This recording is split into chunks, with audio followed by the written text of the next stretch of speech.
Hey everyone, welcome back to Yash Talks Cinema, where we explore horror films that push boundaries, twist familiar stories, and give us something unexpected to talk about. Today's spotlight is on Popeye the Slayer Man, 2025, a bold and eerie slasher reimagining of a classic sailor icon. This takes the cheerful spinach-eating Popeye you thought you knew and places him in the dark shadows of an old industrial horror tale. The story begins when a group of friends, college students curious about urban legends, decide to investigate the myth of the Sailor Man said to haunt an abandoned spinach canning factory and local docks. Among them are Dexter, Olivia, Lisa, Seth, Katie, and Joey. They enter the old factory hoping to film a documentary before it's torn down for development.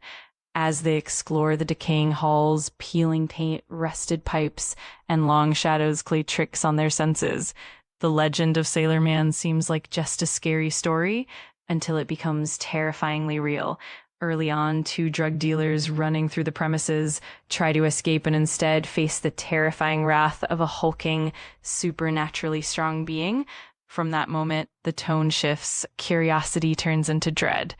Dexter and his friends are forced to confront more than just urban myth.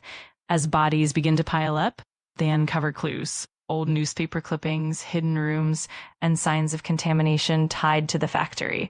The Sailor Man's power seems connected to mutated spinach, a long-forgotten worker, and a cover-up that ties to the town's Vey foundation.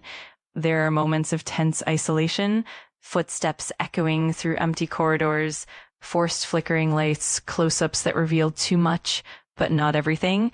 The atmosphere builds, making you wonder what you'd do if faced with a legend you thought was only in stories. Jason Robert Stevens embodies the title character, the Sailor Man, with a presence that is both grotesque and strangely familiar.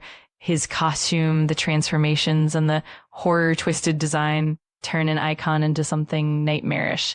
The supporting cast, Sarah Nicklin, Angela Relucio, Mabel Thomas, Sean Michael Conway, and the rest, provide faces to the fear, often reacting with real terror to a situation spinning wildly out of control. What makes Popeye the Slayer Man interesting is that it doesn't try to hide its roots.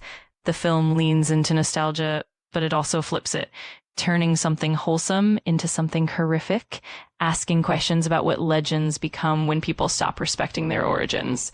The film moves at a brisk pace, no long stretches of calm before the storm, but a build-up of dread that lets the grotesque and the absurd collide. And while horror fans will expect certain slasher tropes, jump scares, shadows, haunting sounds, there are also moments of twisted irony and dark humor that remind us this is not just about fear, it's about how we remember icons and stories.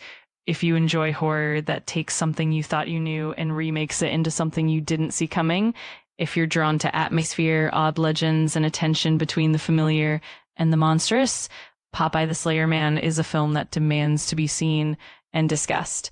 If you liked this walkthrough, don't forget to smash that like button, share it with your horror-loving friends, and subscribe to Yash Talks Cinema for more surprising horror takes, classics, and cult gems. See you in the next